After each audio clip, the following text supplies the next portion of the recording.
एक गल ही वसा दी जाए भी देखो जी ये तो सरकार का बंदा है, बीजेपी का बंदा। तुसी पॉलिटिक्स आ जिहड़ी उहनूं समझण दी कोशिश करो, जिहड़ी राजनीति हुंदी है ना उहनूं बड़ी सूखमता नाल देखिया। नवीं एंट्री आ उस शख्स दी जिहड़ा सरकार दी गड्डी च बह के, पुलिस की गड्डी च बह के अनाउंसमेंट करदा फिरदा भी बुराड़ी चलो, और वो शख्स सी योगेंद्र यादव। हुण ओही बोली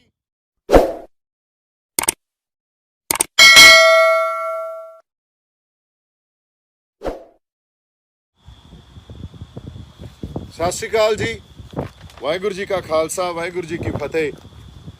अज जिहड़ी आपां गलबात करनी आ वो बड़ी गंभीर भी आ ते एक सूखमता नाल समझण वाली गल भी आ। इस करके मेरी बेनती यह आ भी इस गल नूं पहलां आपां सुणीए ते समझीए। गल बड़ी जरूरी आ, गल साडे किसानी संघर्ष दी आ, साडा साझा संघर्ष आ, सांझी लड़ाई आ ते साडे सांझे जिहड़े स्टेक्स आ वो इनवॉल्वड आ। जे किते रब ना करे असीं इस संघर्ष च खता खा जाइए तां इहदे जिहड़े नतीजे आ या एक जिहड़ी निराशा पैदा होनी आ वो बड़ी वड्डी पंजाब लई गल होऊगी। सानूं बड़ी वड्डी समस्या पैदा कीती जा सकदी है। इस करके दिन रात ਜਿਹੜਾ भी पंजाब दर्दी आ या किसान दर्दी आ, चाहे हरियाणे तो होवे, वो अरदासां ये करदा भी असीं संघर्ष नूं जिੱਤ के आईए। परमात्मा अकाल पुरख वाहिगुरू सानूं जिੱਤ बख्शे। हुण मैं कुछ नोट्स बनाए आ अज दी गलबात जिहड़ी करनी आ उहदे संबंधी। गल यह आ भी इस संघर्ष नूं जिੱਤਣ दी हर संभव कोशिश कीती जानी चाहिदी आ ते सानूं आपदे आप नूं ट्रांसेंड कर जाना चाहिदा। जिहड़ा साडे अंदर कोई गुस्सा पिया या नफरत पई आ, एक दूजे दे विरुद्ध असीं जाके जे कोई बयान दिंने आ, उन्हां हर बयानां तो उस तरह की भावनावां तो ट्रांसेंड करके सानूं संघर्ष दे जिੱਤ लई ते एके च रह के हर हीला करना चाहिदा भी असीं आपदा संघर्ष जिੱਤੀਏ। हुण अज दी गलबात करन तो पहलां सानूं आपदा इंटलैक्चुअल कैलिबर भी राइज करना पऊगा। और मेरी साडे किसान आगूआं नूं एक बेनती आ निमरता सहित भी इस गल नूं प्लीज़ सुणिओ, इस गल नूं विचारिया जाना, थोड़े तक यह गल पहुँचनी ते संगत च यह गल पहुँचनी बहुत ज़्यादा जरूरी आ। मैं गल 26 नवंबर तो शुरू करदा। 26 नवंबर नूं पंजाब तो ते हरियाणे तो चल के असीं दिल्ली पहुँचे। जदों दिल्ली पहुँचे तो साडे संघर्ष च एक नवीं एंट्री हुंदी आ। उदों तक तो सारे वो बंदे जिहड़े पंजाब ते हरियाणे च बैठे सी वो बंदे संघर्ष दे विच जुड़े हुए आ, पर संघर्ष च 26 नवंबर नूं जदों असीं दिल्ली ਸਿੰਘੂ बॉर्डर ते पहुँचते हाँ तो संघर्ष च एक नवीं एंट्री हुंदी आ। वो नवीं एंट्री आ उस शख्स दी जिहड़ा सरकार दी गड्डी च बह के, पुलिस की गड्डी च बह के अनाउंसमेंट करदा फिरदा भी बुराड़ी चलो, और वो शख्स सी योगेंद्र यादव। हुण ओही बोली योगेंद्र यादव बोल रहे आ जिहड़ी बोली अमित शाह बोल रहे आ। तुसीं देखो मतलब सरकार की भाषा बोली जा रही आ। 26 नवंबर नूं साडे मुंडिਆਂ ने उन्हां नूं उत्थों लांभे करता।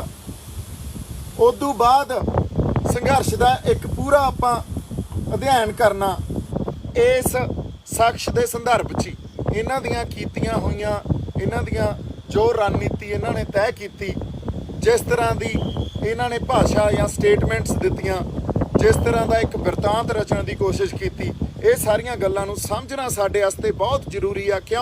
क्योंकि ये गल भी पक्की आ भी जदों इहो जिहे संघर्ष उठदे आ, इहो जिहियां लहरां उठदियां तो सरकार आपदे बंदे उहदे विच फिट करदी आ। सो ये बंदे फिट किवें कीते जांदे आ, बड़े लुकमे रूप च फिट कीते जांदे आ। ये सिद्धे रूप च आके सानूं नंगे चिट्टे नहीं दिखदे।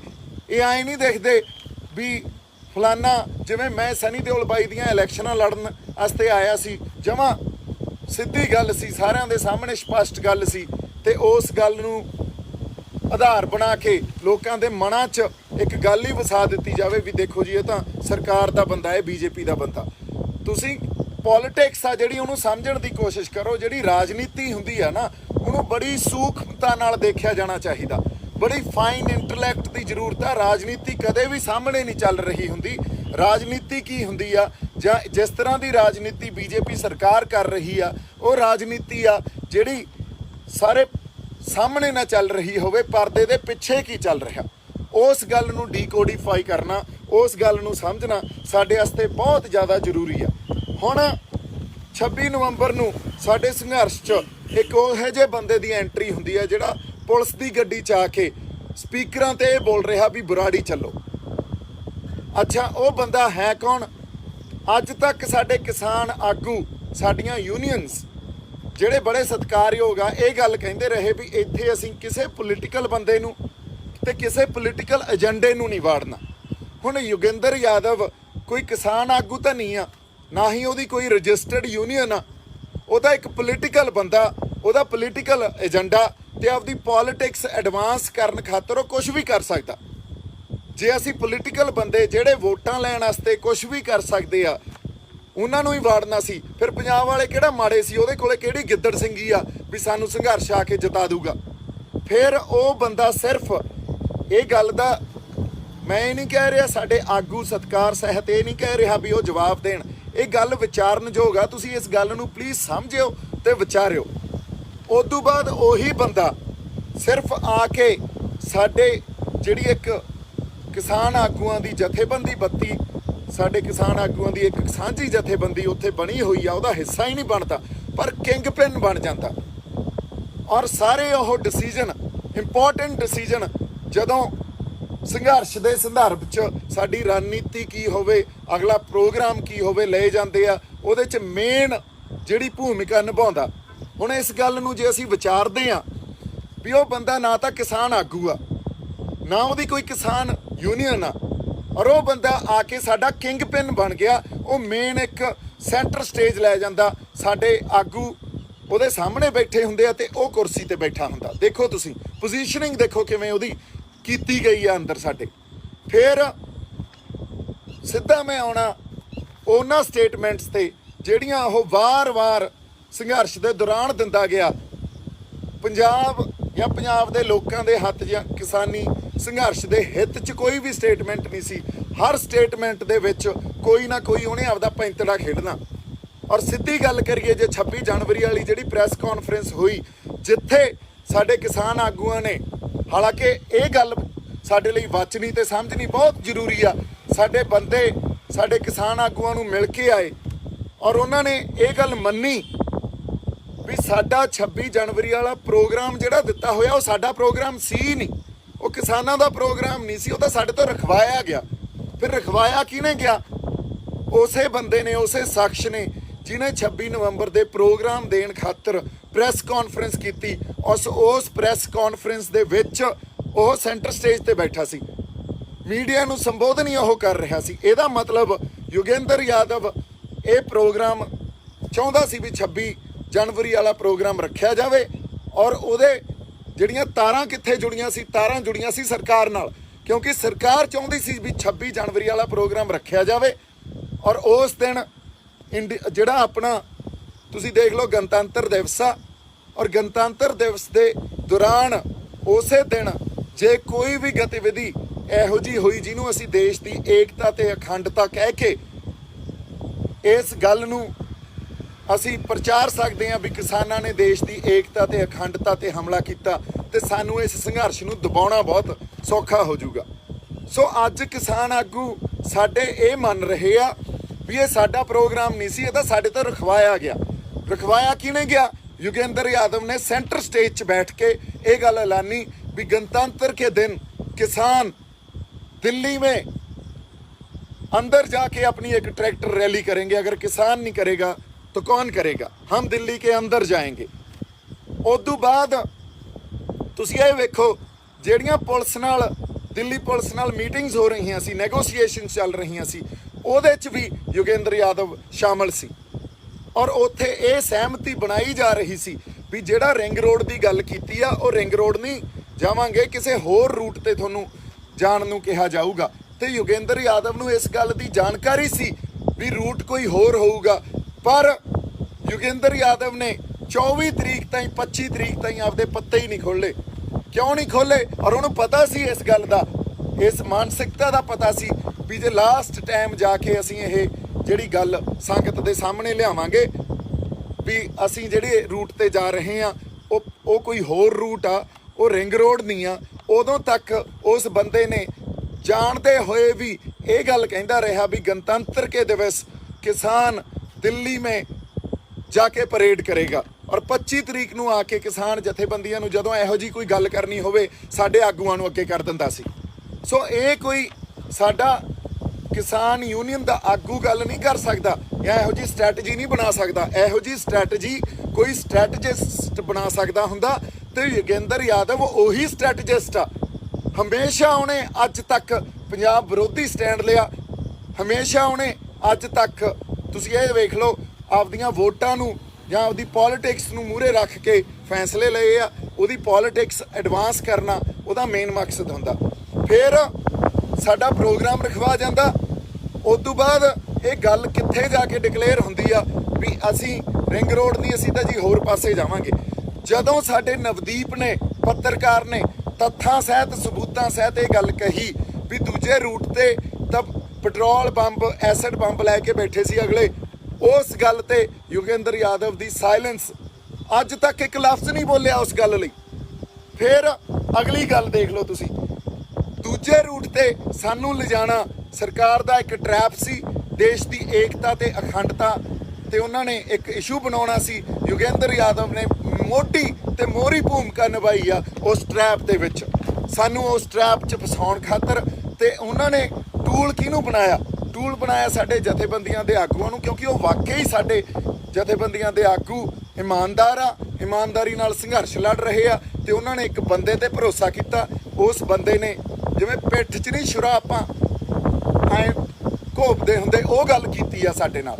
ਉਸ ਤੋਂ ਬਾਅਦ ਸਾਡਾ ਰਣਜੀਤ ਜਿਹੜਾ ਪੁਲਿਸ ਵਾਲਿਆਂ ਨਾਲ ਜਦੋਂ ਧਰਨੇ ਤੇ ਹਮਲਾ ਹੋਇਆ ਤੇ ਪੁਲਿਸ ਵਾਲਿਆਂ ਨਾਲ ਲੜ ਪਿਆ, ਰਣਜੀਤ ਦੇ ਹੱਕ 'ਚ ਤਾਂ ਗੱਲ ਕੀ ਕਹਿਣੀ ਸੀ, ਰਣਜੀਤ ਦੇ ਉਲਟ ਪੁਲਿਸ ਨਾਲ ਜਾ ਕੇ ਇਹ ਗੱਲ ਕੀਤੀ ਵੀ ਤੁਸੀਂ ਤਾਂ ਆਪਦਾ ਕੰਮ ਕਰ ਰਹੇ ਸੀ, ਉਹ ਬੰਦਾ ਜਿਹੜਾ ਤੁਹਾਡੇ ਨਾਲ ਲੜਿਆ ਉਹ ਤਾਂ ਸਾਡਾ ਬੰਦਾ ਹੀ ਨਹੀਂ ਸੀ। ਸੋ ਵੇਖ ਲਓ, ਜਦੋਂ ਇਹ ਬੰਦੇ ਸਟੇਟਮੈਂਟਸ ਦਿੰਦੇ ਆ ਤੇ ਅਸੀਂ ਹਜੇ ਤੱਕ ਇਹਨਾਂ ਗੱਲਾਂ ਨੂੰ ਸੰਗਤ ਦੇ ਸਾਹਮਣੇ ਨਾ ਲੈ ਕੇ ਆਈਏ।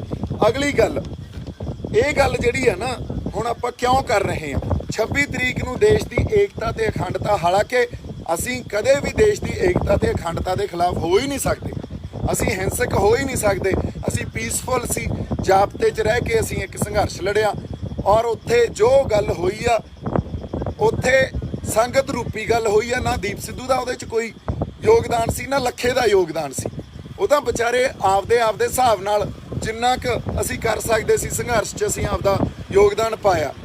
ਪਰ ਸੌਫਟ ਟਾਰਗੇਟ ਹਮੇਸ਼ਾ ਇਹੋ ਜਿਹੇ ਜਦੋਂ ਵਰਤਾਰੇ ਵਾਪਰਦੇ ਆ, ਇੱਕ ਮਿੰਟ ਟਰੈਕਟਰ ਲੰਘ ਜਾਣ ਦੀਏ, ਇਹੋ ਜਿਹੇ ਜਦੋਂ ਵਰਤਾਰੇ ਵਾਪਰਦੇ ਆ ਤਾਂ ਸੌਫਟ ਟਾਰਗੇਟ ਉਦੋਂ ਬੰਦਿਆਂ ਨੂੰ ਉਹਨਾਂ ਨੂੰ ਬਣਾਇਆ ਜਾਂਦਾ ਜਿਨ੍ਹਾਂ ਦਾ ਪਿਛੋਕੜ ਜਨਤਾ ਦੇ ਸਾਹਮਣੇ ਇਸ ਤਰ੍ਹਾਂ ਲਿਆ ਦਿੱਤਾ ਜਾਵੇ ਵੀ ਦੇਖੋ ਲੱਖੇ ਦਾ ਪਿਛੋਕੜ ਵੀ ਆਪਦੇ ਹਿਸਾਬ ਨਾਲ ਉਹਦਾ ਪਾਸਟ ਇੱਕ ਵਿਵਾਦ ਉਹਦੇ ਨਾਲ ਜੁੜਿਆ ਹੋਇਆ ਤੇ ਇਹ ਇਸ ਕਰਕੇ ਗਦਾਰ ਆ, ਇਹਨੇ ਵੀ ਲੋਕਾਂ ਨੂੰ ਭੜਕਾਇਆ।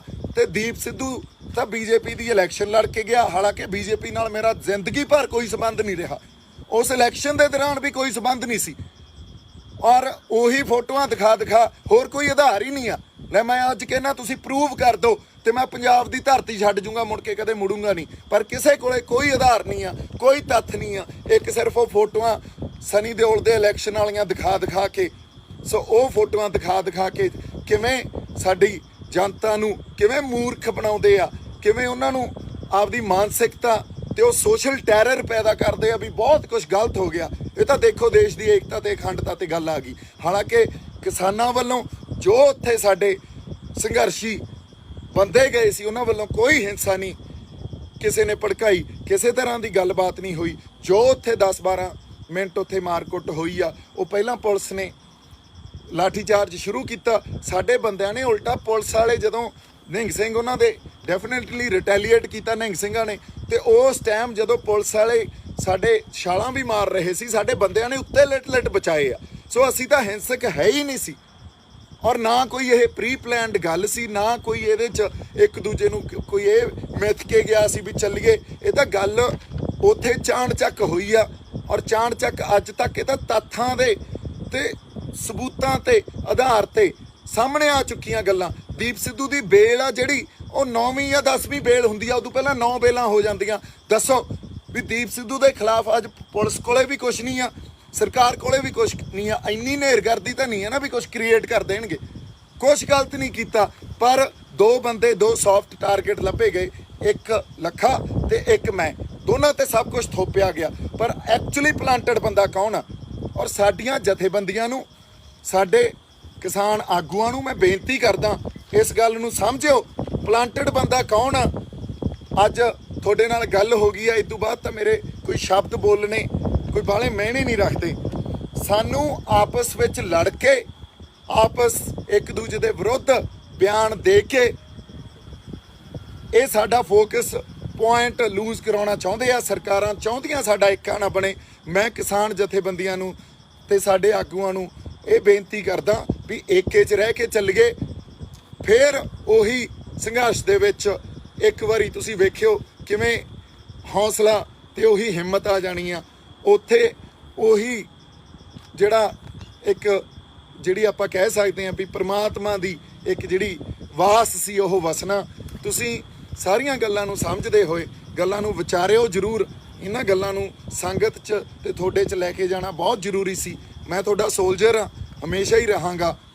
ਔਰ ਜੇ ਕਿਤੇ ਕੋਈ ਖਤਾ ਹੋਈ ਹੋਵੇ ਉਹਦੇ ਲਈ ਤੁਸੀਂ ਮੈਨੂੰ ਝਿੜਕ ਸਕਦੇ ਹੋ, ਕੁਝ ਵੀ ਇਹ ਗੱਲਾਂ ਸਾਹਮਣੇ ਬਿਠਾ ਕੇ ਕਰ ਸਕਦੇ ਹੋ। ਪਰ ਹੁਣ ਅਸੀਂ ਇੰਨੇ ਨਿਰਦਈ ਤੇ ਇੰਨੇ ਆਪਾਂ ਉਹ ਕਹਿ ਲਓ ਵੀ ਅਕ੍ਰਿਤਿਕ ਨਾ ਬਣੀਏ ਸਾਡੇ ਲੋਕਾਂ ਪ੍ਰਤੀ ਤੇ ਸਾਡੀ ਧਰਤੀ ਪ੍ਰਤੀ। ਕਿਉਂਕਿ ਜਿਹੜੇ ਲੋਕ ਉੱਥੇ ਬੈਠੇ ਆ, ਜਿਹੜੇ ਪਿੰਡਾਂ 'ਚ ਬੈਠੇ ਆ, ਇਹ ਤਾਂ ਉਹਨਾਂ ਦਾ ਸੰਘਰਸ਼ ਆ, ਉਹਨਾਂ ਦੀ ਤਪੱਸਿਆ। ਅਸੀਂ ਆਪਸ 'ਚ ਕੋਈ ਨਫ਼ਰਤ ਜਾਂ ਗੁੱਸਾ ਰੱਖ ਕੇ ਇਸ ਸੰਘਰਸ਼ ਨੂੰ ਕਿਸੇ ਹੋਰ ਪਾਸੇ ਨਾ ਲੈ ਕੇ ਜਾਈਏ।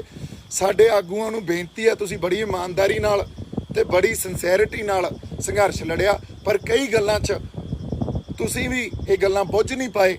ਸਰਕਾਰ ਨੇ ਵਾਕਈ ਸਾਡੇ ਅੰਦਰ ਬੰਦੇ ਛੱਡ ਰੱਖੇ ਆ, ਪਰ ਸਾਨੂੰ ਆਪਸ 'ਚ ਲੜਾ ਕੇ, ਸਾਨੂੰ ਆਪਸ 'ਚ ਪਲਾਂਟਡ ਬੰਦੇ ਕਹਿ ਕੇ, ਜੋ ਅਸਲ ਪਲਾਂਟਡ ਬੰਦੇ ਆ ਉਹਨਾਂ ਤੇ ਸਾਡਾ ਫੋਕਸ ਹੀ ਨਹੀਂ ਜਾਣ ਦਿੰਦੇ। ਤੇ ਸਾਡੇ ਫੋਕਸ ਪੁਆਇੰਟ ਨੂੰ ਵੀ ਇਹ ਇੱਕ ਸਾਡੇ ਫੋਕਸ ਪੁਆਇੰਟ ਨੂੰ ਪੂਰਾ ਡਿਸੋਲਵ ਕਰੀ ਰੱਖਦੇ ਆ। ਸੋ ਮੇਰੀ ਬੇਨਤੀ ਆ, ਇਹਨਾਂ ਗੱਲਾਂ ਨੂੰ ਵਿਚਾਰਿਓ। ਮੇਰੇ ਵੱਲੋਂ ਬਹੁਤ ਸਾਰਾ ਪਿਆਰ ਤੇ ਸਤਿਕਾਰ।